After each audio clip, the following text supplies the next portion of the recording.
Hey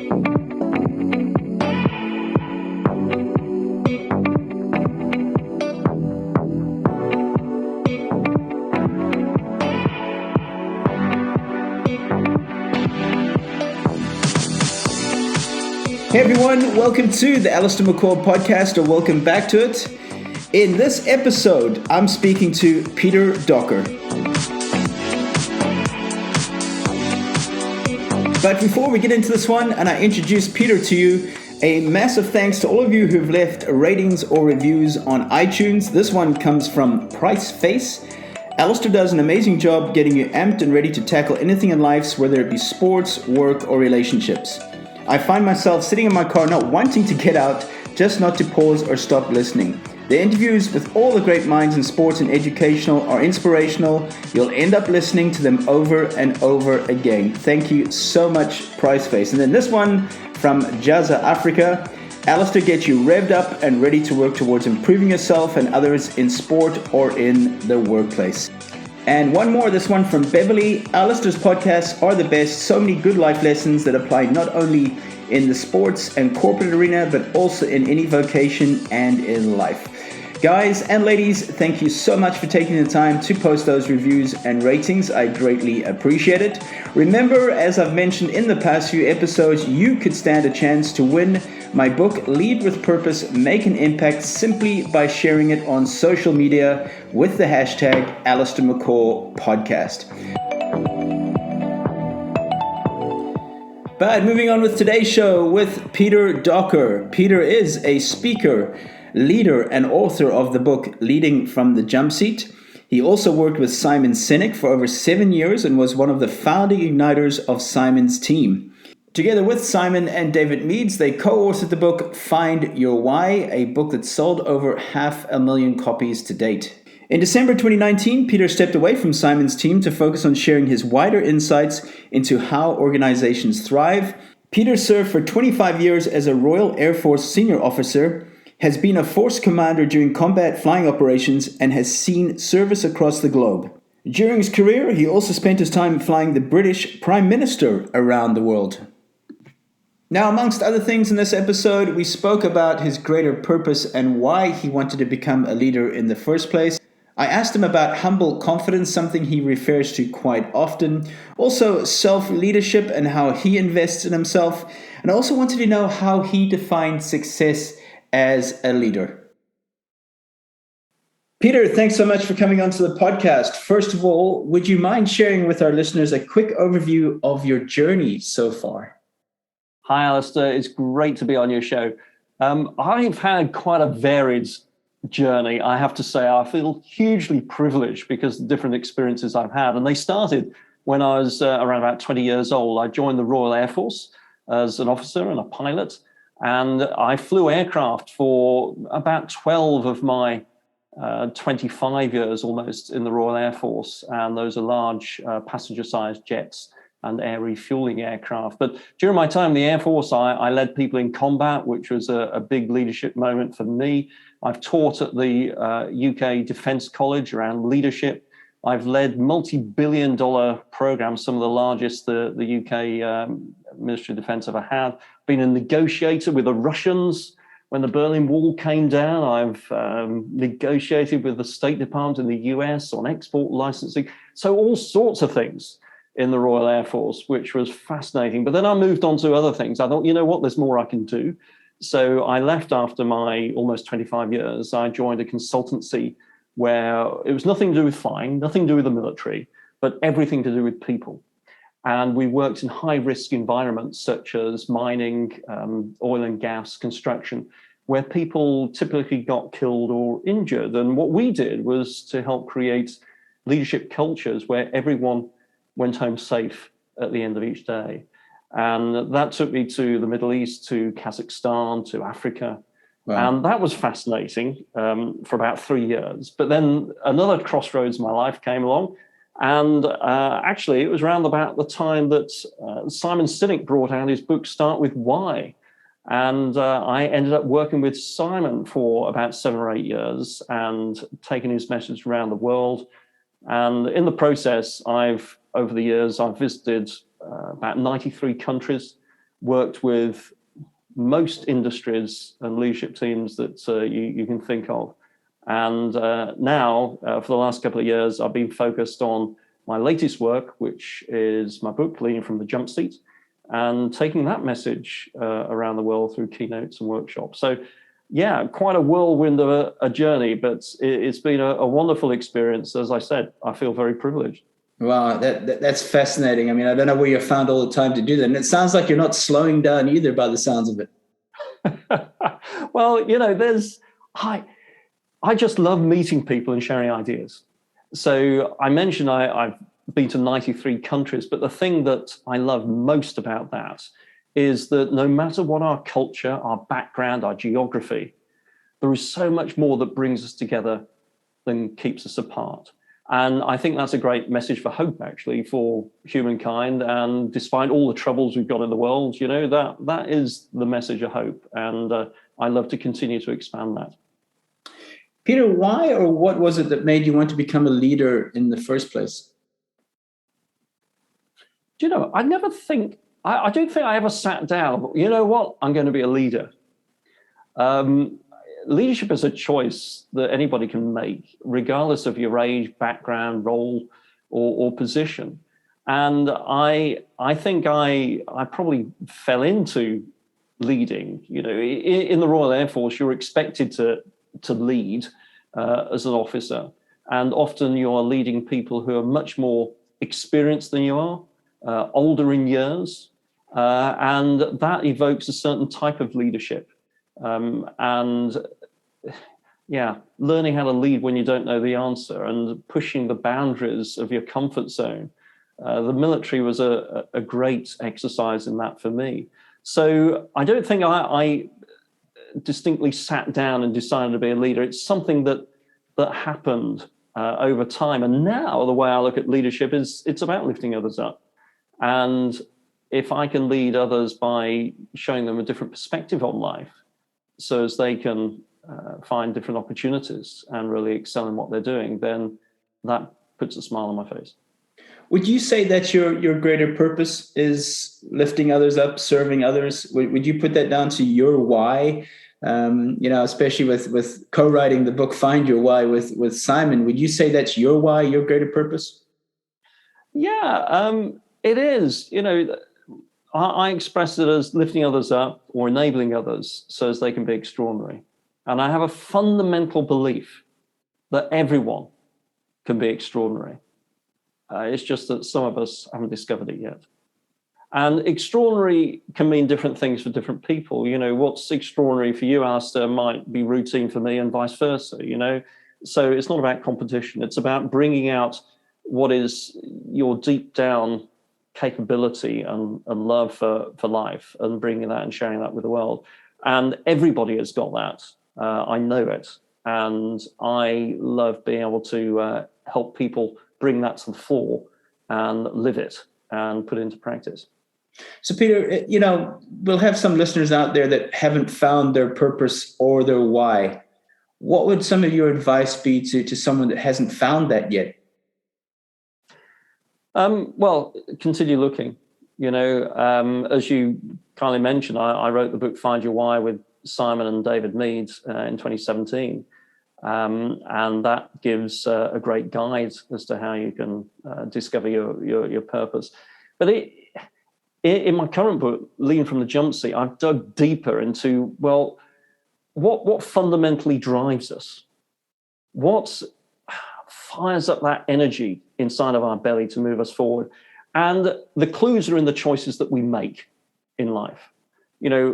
Going back, good heavens, what is it now, 40 years ago, when I first went to university, I chose to study two subjects, computing, electronic engineering. I had no background in those whatsoever.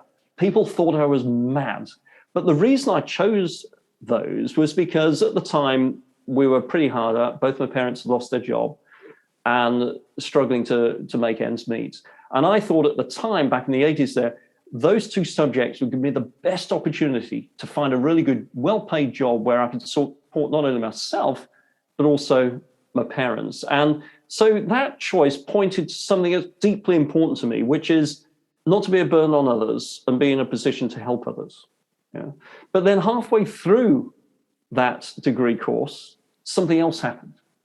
It was 1982, and Argentina invaded the Falkland Islands down at the South Atlantic. The Falkland Islands are a small group of islands in the South Atlantic which are British. It's a British territory, and the people there clearly identify themselves as British. Now, at the time, I remember being incensed, not about the politics. I didn't really know about the politics.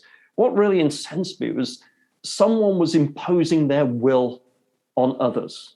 And that really got to me. And so I left college halfway through my degree, joined the Royal Air Force, because I felt that by joining the Royal Air Force, I'd become part of a team that would be able to help others who would not be able to help themselves in similar situations in the future. So that choice started to point to something else that was deeply important to me, which is the notion of mutual respect.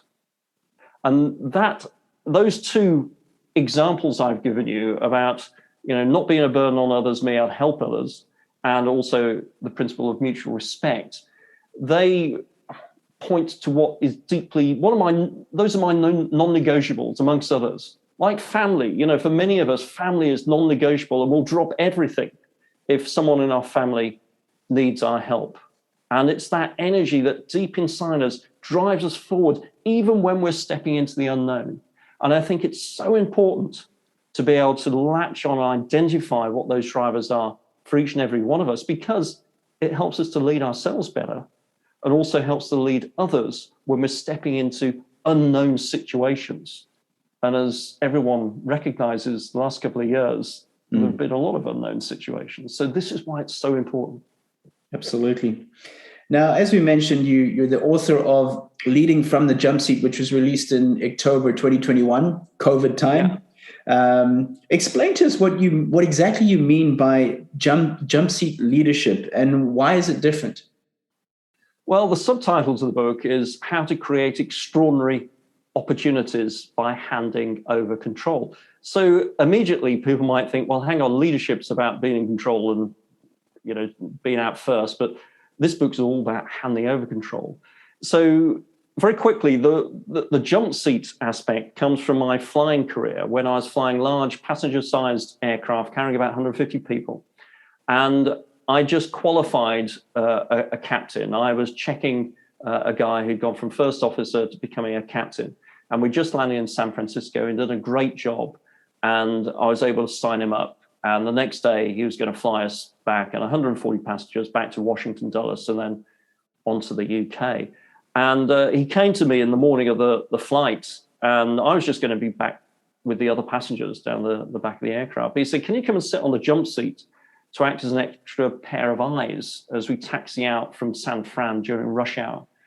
And that was a great choice that Callum made, because it was in service of keeping us all safe. He didn't need me, but I was a valuable resource to sit on the flight deck on what's called a jump seat and help look out. Now, the jump seat is a seat on many big aircraft immediately behind the two pilots' seats.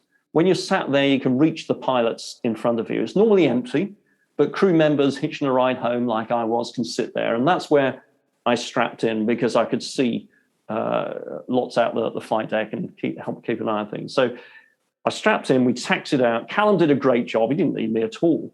We lined up on the runway, got clearance to take off. We thundered down the runway. And we're only airborne, we're only about 200 or 300 feet or so. And we had an emergency. And I knew what I then did in the next 2 seconds, probably less, would dictate whether we all survived, all those 140 people, whether we all survived or not.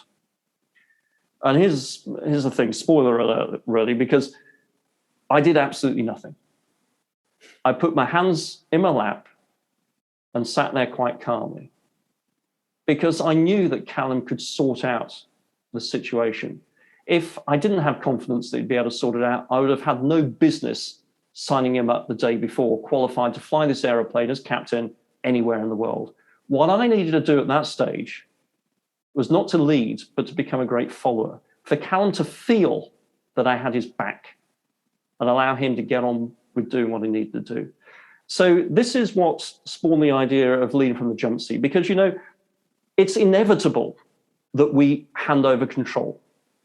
Whether we're the CEO of a company, we'll retire. If we are the leader of a team, we'll move on to another team. Or even as a parent, our kids grow up, leave home, and start to lead their own lives. So it is inevitable that we hand over control.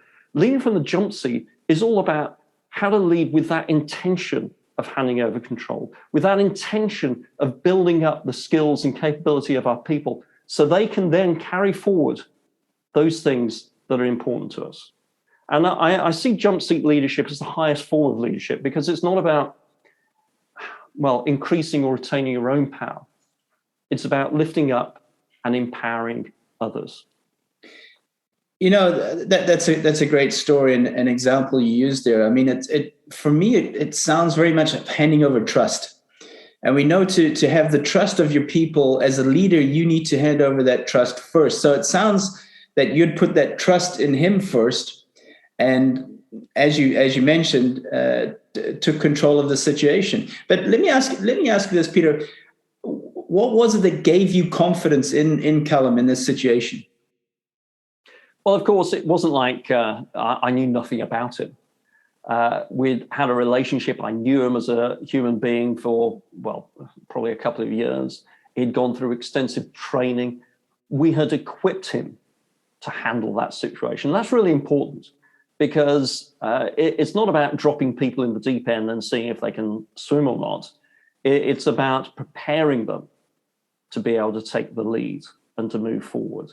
And that's exactly what we've done with Callum. So, the sort of situation we're facing, Callum had been practiced in simulators and just his general experience to be able to handle that situation. But times like that, what we need are those people perhaps that we respect or are senior to us. We need them to show up by illustrating that they have our back. And although Callum could not see me, I was outside of his peripheral vision, he could sense me. And if I'd been uptight and nervous and tense, he would have sensed that. And that would have affected who he needed to be in that moment to lead and to fly that aircraft out of the trouble that we're facing. So, it's about preparation. It's about then giving people the opportunity, creating the space into which they can step and lead, and then taking that step back. Yeah, listening to that, it just reminds me of the Captain Sully story from a few years back. Now, it really reminds me of that situation where just calm leadership, confidence, trust, all these things played a massive part in a successful ending, so to say. Well, it did. And also, just talking about the miracle on Hudson, I mentioned this in my book. I think the aviation industry, and certainly the flight deck of an aircraft, for me, is in a microcosm of leadership. I've seen some of the greatest leadership and some pretty poor leadership too. But most of the time, it shows up as great leadership. And the miracle on the Hudson was one such example. And Tom Hanks does a great job portraying that story in the film Sully. And here's the thing, although Sully and the first officer, they kind of knew each other. They didn't know each other that well, not in the same way as I knew Callum in my earlier story. But what they did have in common was an understanding of the training and the preparation they'd both been through to handle those sorts of emergencies. And that gave them trust in one another. And also, Sully had to trust that the cabin attendants down the back, who I have huge respect for, it's all right for us pilots up on the flight deck with that locked door behind us, but for the cabin attendants who have to deal with the fear and anxiety of sometimes hundreds of passengers, their training is there to help them do that. But huge respect for how they handle that situation. And that comes down to trust and recognition in the preparation that we've given our people, the training we've given them. And that then can actually transcend any lack of deep personal relationship we have with one another. Yeah, a great lesson for all leaders out there. Now, Peter, you often refer to humble confidence when it comes to leadership. Explain to us what that really means, and could you provide some examples of what a confident but yet humble leader looks like? Yeah. Well, everything we do in life that's important to us, Alistair, everything is driven by just one of two things. It's either driven by fear or it's driven by love. I'll come back to the love thing, but let's deal first with fear. Fear is triggered when our life is in danger. And that's fine because it helps us to jump out of the way of the oncoming car, right? But fear is also triggered when our livelihood, our status, or our reputation is threatened. And when it's triggered because of those three things, fear does not necessarily serve us that well, because then fear shows up as, well, we start to close down on external. We start to focus only on ourselves. We start to see the world as a place of scarcity rather than one of possibility. And when we start to focus on ourselves, that often shows up as ego. And it can be accompanied with anger, or it can be accompanied with meekness, the other end of the scale. But ego, where we're thinking of just we're just thinking of ourselves. And that does not help to move us as a leader and our team forward. But we do have a choice. And that choice instead is to choose love. Now, love in a business context makes people a bit jittery, but love in a business context means that we are thinking about others, not just about ourselves. We're seeing the world as a place of possibility and opportunity rather than scarcity. But importantly, instead of ego, we have this thing you've just mentioned, humble confidence. And humble confidence is driven by love for something rather than the fear of something. And humble confidence is about being absolutely resolute on where you're going, but willing to listen to others and then make appropriate decisions when the time is right. And at the risk of putting off anyone who wants to go flying again, there is another flying story, which was when I was faced with crash landing of an aircraft in Africa with 140 people on board. I was the first officer at the time. But remarkably, the captain, a guy called Tony Webb, turned to me and said, I want you to do the crash landing. And this was an amazing thing to ask, because most people think of the Tom Cruise guy, I'll take control. But no, there was good reason for it. I was very experienced at the time, much more experienced on that particular aircraft type than the captain. I flew our prime minister at the time. I was at the top of my game, and I'd also just practiced crash landings in the simulator as it happened just 2 weeks before. So this was a really good call by the captain, but it took humble confidence. He was in service of the bigger picture. He was in service of everyone getting on the ground safely. He didn't allow his ego of I'm the captain, to come forward. Instead, he made a choice based on humility, based on his own confidence. Say, look, you handle the crash landing and I'll deal with everything that needs to be sorted once the aircraft has come to a halt. And that is, I think, the epitome of humble confidence for me, because his life and ours, everybody else's, was on the line. His livelihood, his status, and his reputation were all on the line. And so there was everything which was in favor of ego coming to the fore. But no, he chose humble confidence. Now, I'm talking to you now, Alistair, so obviously it all worked out fine. And there's more about it in the book. But afterwards, our respect for Tony significantly increased, because we knew what it took for him to make that decision to ask me to do the crash landing. So this is humble confidence in action. And why it's so important is because you have to have humble confidence if you're going to draw on what I call the collective genius of your team. If we are driven by ego and we've always got to be the one as the leader to have the answer, we become the constriction in the pipe. Our team can only progress as fast as we can come up with the answers. But if we can develop a skill to lead with humble confidence, where instead of being the one with the answers, we're the one who asks the important questions. So as then we can draw on the expertise from those around us in our team to figure out the solution that we need. That requires humble confidence. I love that. I'm a massive airplane nerd. I admit it. Actually, when I was 10 or 11, the first thing I wanted to be when I was bigger was a pilot. Well, that never happened, unfortunately. But I love flying. In fact, you were saying that you visited over 90 countries, and I thought my 47 was quite spectacular until now that I've spoken to you. But I love flying, I must admit, and I love watching these programs. I know it sounds strange, but I love watching these programs on aircraft disasters, but also how just what we were talking about there now of saving a catastrophe. But talking about that now the rank in a cockpit is captain and first officer, right? The captain sits on the right. Left, sorry. The captain sits on the left in fixed wing, right on a helicopter, but left in a fixed wing aircraft. Yeah. And then you have first officer, right?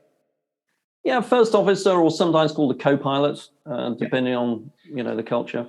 Now, one of the episodes I was watching, I can't remember where it was, but there was a disaster where the first officer, who was way less experienced than the captain, had some vital information that he wanted to conduct, but just felt he was not in that position to do so out of fear of what the captain would think. Example. And, it just reminds me of what you're talking about there right now, of handing over that power, so to say, or letting go of the ego. But, it's just something that just reminded me of that particular incident. Well, actually, the most disastrous example of that, I bring this up in the book as an example of when ego takes hold. And it goes back to 1977 and the Tenerife disaster, where two jumbo jets, one from the Dutch airline KLM, and another from Pan American, crashed in fog on the ground. Yeah, and this alludes to what you're talking about, because on the flight deck of the KLM jet, we had a guy called Captain Jacob van Zanten, and he was the most senior captain in the airline. He was a training captain, he trained others, and also he was literally the poster pilot on all the adverts, so his status was sky high. And in the other seat, you had the first officer. You also had a flight engineer on the flight deck that day. But the first officer, who was experienced, but there was what we call this cockpit gradient, where the status of the captain was so high compared to the other people on the flight deck. It was very difficult, intimidating, for them to overcome that difference. Yeah. And on this particular day, it's very foggy. And there was a miscommunication on the radios. Radios transmission blanked each other out. So the captain, Van Zanten, thought that they had clearance to take off. And they started to thunder down the runway. And whilst the other two crew members, the first officer and also the flight engineer, had doubts, they didn't voice them loud enough because they didn't feel empowered to. It was an unspoken, well, the captain knows what he's doing. Sadly, the Pan Am jumbo hadn't cleared the runway, and they collided about halfway down, and killing 583 people that day. Unreal. I think it's still the worst air disaster. Now, something good came out of that, which is called CRM, Crew Resource Management. And since 1982, I think, all airline crews have been trained in this. And it enables crews to have a culture whereby the most junior pilot or crew member can speak up to the most senior crew member if they see something that they're not sure about, or think a mistake's been made, or something's been misheard on the radio. And that is perhaps the only good thing that came out of that terrible disaster. Yeah, I think it also happened on a Korean airline as well, where there was, obviously in Asia, with regards respect for higher rank and so on and Absolutely. So forth, you don't question it. I remember watching that episode, and in fact, I think that disaster obviously changed a lot of things in the industry, but also the language that was used with air controllers and pilots and confirmation, etc. Because I think there was also a misunderstanding it was either his accent or something, that there was a misunderstanding there as well in that incident in Tenerife. Yeah, yes, there was. There's very specific language we use these days when we're talking about taking off. We request clearance for departure. And these clearances, they always have to be read back because, and this applies in business and in life as well, communication is two things. It's about transmission, but also reception. You transmit the message that you want to convey, but it's only when the person on the other end has received it in the way that you intended that true communication takes place. And, very dramatically illustrated what can happen when things go wrong in that Tenerife disaster. But also we see it every day in business, the way that we communicate. We've got to check that the message that we've transmitted is the one that's been received. It's something I wrote about in my book, which actually just came out in November of 2021, so just a month after yours, but Lead with Purpose, Make an Impact, where I speak about you can never, in my opinion, you can never over-communicate enough. And Patrick Lencioni talks about that as well in one of his books, is, that his kids get irritated because, yes, Dad, we heard you the first 3 times, but, a great leader over-communicates. Yes, I think... what I would say, though, is that, yes, we need to make it very clear what the context is. Context and content, another one of my distinctions that I use. Content is things that we do, the stuff that we say, the work we're engaged in. But content has got no meaning whatsoever about context. Context is like the picture on the jigsaw puzzle box. And I think from a leadership perspective, when we become more and more senior, we need to focus more and more about the context, the picture on the box, rather than, actually less focus on how to bring that picture together. If we focus on that picture, making it as vivid and as clear as possible, generally the people in our team can figure out how to bring it together. And the other aspect of the communication piece for leaders, I would say, is, yes, there is transmit, but also we've got to listen. We really have to listen to our people. And as I mentioned earlier, it's less about knowing the answers ourselves. It's more about knowing the important questions to ask and then listening to the answers. This is fantastic. And just as we were talking about before we went live, that this probably wouldn't go to script. It probably wouldn't go to the exact questions that I wanted to ask. And I'm happy it didn't, because usually the best interviews do go off script. But I want to get back onto it and ask about self-leadership. Now, you look in great shape. You were talking about training for a ridiculous marathon effort, or a week marathon, whatever it was, ultra marathon. But as a leader, how important is self-leadership, and what are some of the areas and ways you personally invest in yourself? Well, I think self-leadership's hugely important, because if we can learn to lead ourselves better, then I think we can lead others better too. And I'm still learning about myself. I think the starting point is really getting very clear on what's deeply important to you. As I mentioned earlier, what are your non-negotiables? Because that then gives us a guide, particularly when we're in unknown situations. And, as we're living our lives, we all will come across unknown situations. That's the nature of life. So if we have these handrails, these guides to help us, it makes life more consistent and helps us to navigate our way through in a manner that others can relate to us well too, builds our character. So I think learning to lead yourself is hugely, hugely important. And I think as part of that as well, it's very easy when we're trying to lead our lives and lead ourselves and lead others to think that we've got to be perfect. But we haven't. We're human beings. If we have, if we're sourcing ourselves from the right place, and by the right place, I'm talking about sourcing ourselves from a place of love for something rather than fear of something. So long as we source ourselves from the right place, our intention is good. Occasionally, we might trip up. We might make choices that we wish we hadn't in retrospect. But it's less about those data points. It's more about the trend.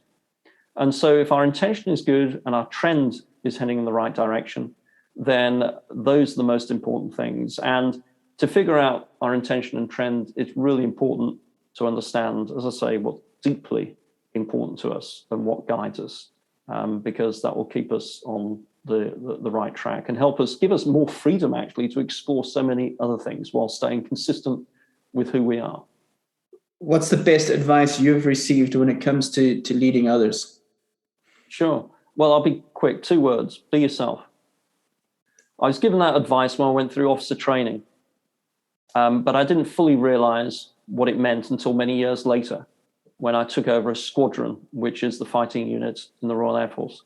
And I thought I needed to be like my predecessor, who had been very successful in the role. But of course, that wasn't who I was. And it took me a few months to figure that out. So being yourself, which links back to knowing what's deeply important to you, so as you can be yourself, that is the best advice, because then people can learn how to relate to you, and that builds trust. And when you have trust, you can advance so much more quickly as a team than you would otherwise. So basically, authenticity is a crucial part in leadership. Well, I have an issue with authenticity because, a 4-year-old child screaming its head off because it's hungry, that's authentic. But as we get older, we give up the right to be authentic. When I was leading people in the Iraq War, the authentic self, I would have shown that I was fearful. I didn't know all the answers to the questions I had. But to show that to my people would have been authentic, but it would not have been in service to them. We need a filter, and that filter is integrity. Integrity is filtering what you actually feel in relation to what's in service of your people, given the role that you have. And at that time, back in 2003, people looked at me. They needed some reassurance. They needed some foundation. They needed some guidance.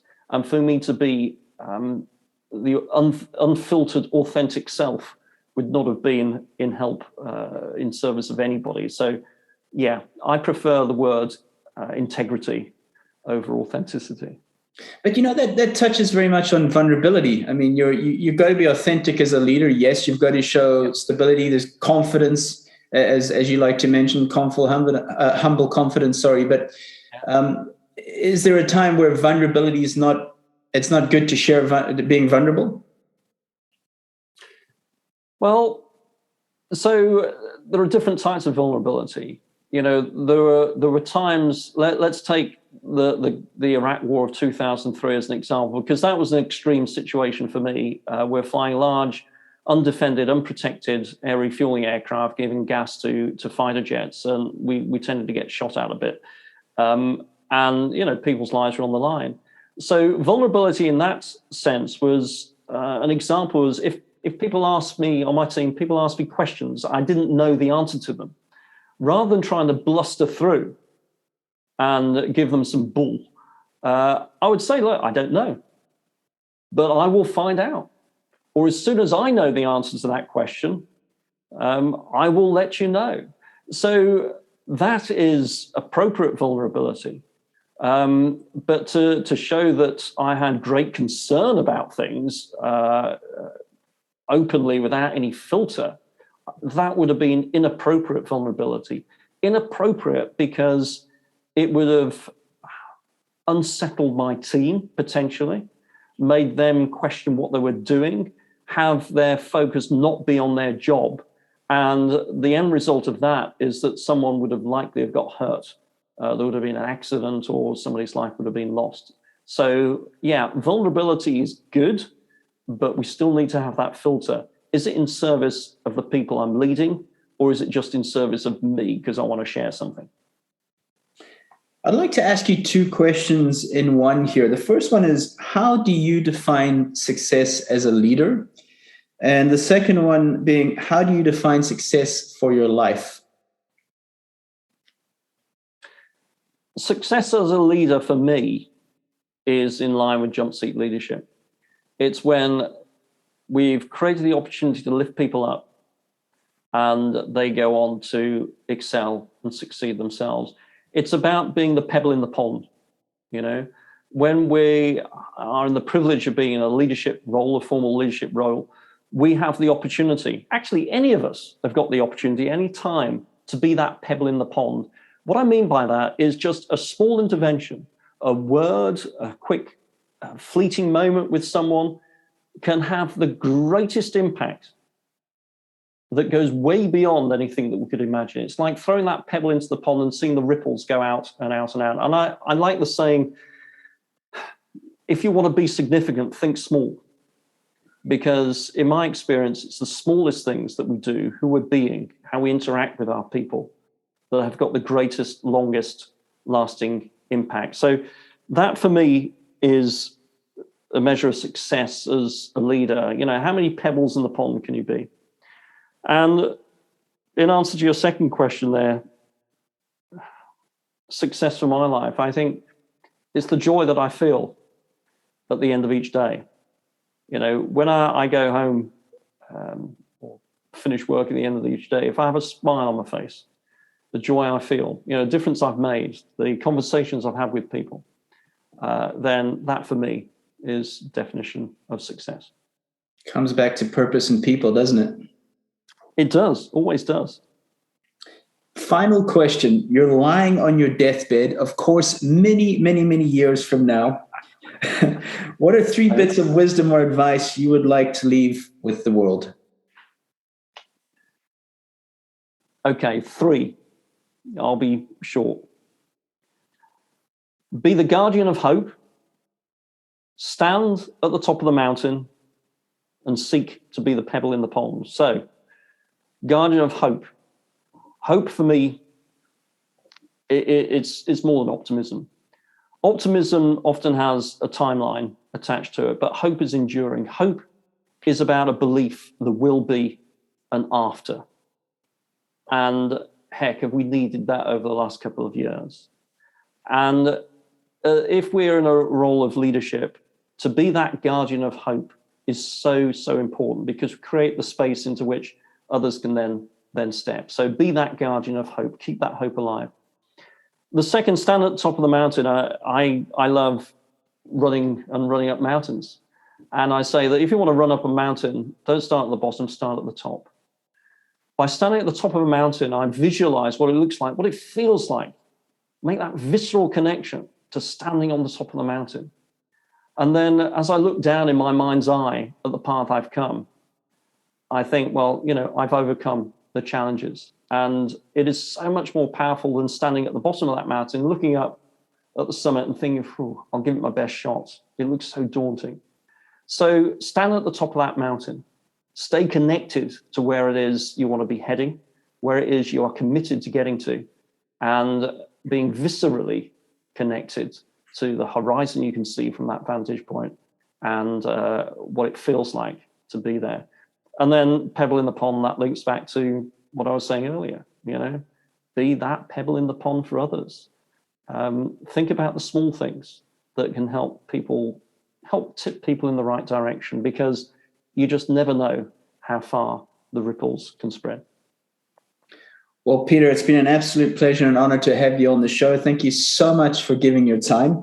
If some of our listeners out there would like to get in touch with you or follow you, is there any particular areas they could get in touch? Well, there's my website, leadingfromthejumpseat.com. You can also find me on LinkedIn, Twitter, Instagram, and occasionally TikTok, but I haven't quite mastered that yet, I have to say. Do you know the addresses for your Twitter or Instagram? Otherwise, I can't put those in the show notes. So sure thing. It's quite simple. Peter Docker.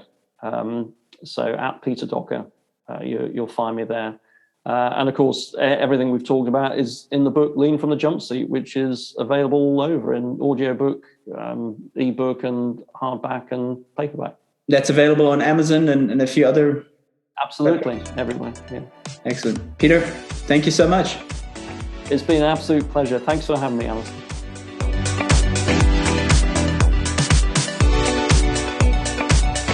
Well, guys, I hope you enjoyed that conversation with Peter Docker as much as I did. Certainly some great lessons to take away from this episode. If you love listening to podcasts and learning about leadership, culture, and mindset, make sure you check out Ben Ryan's podcast, Culture and Performance. I was a guest on there on the 9th of February, that's 2022. Check out that episode, but also definitely check out Ben Ryan's podcast on culture and performance. Last but not least, thank you so much, guys, for sharing this episode with friends and colleagues, as well as giving it a rating and review. So until next time, keep making an impact.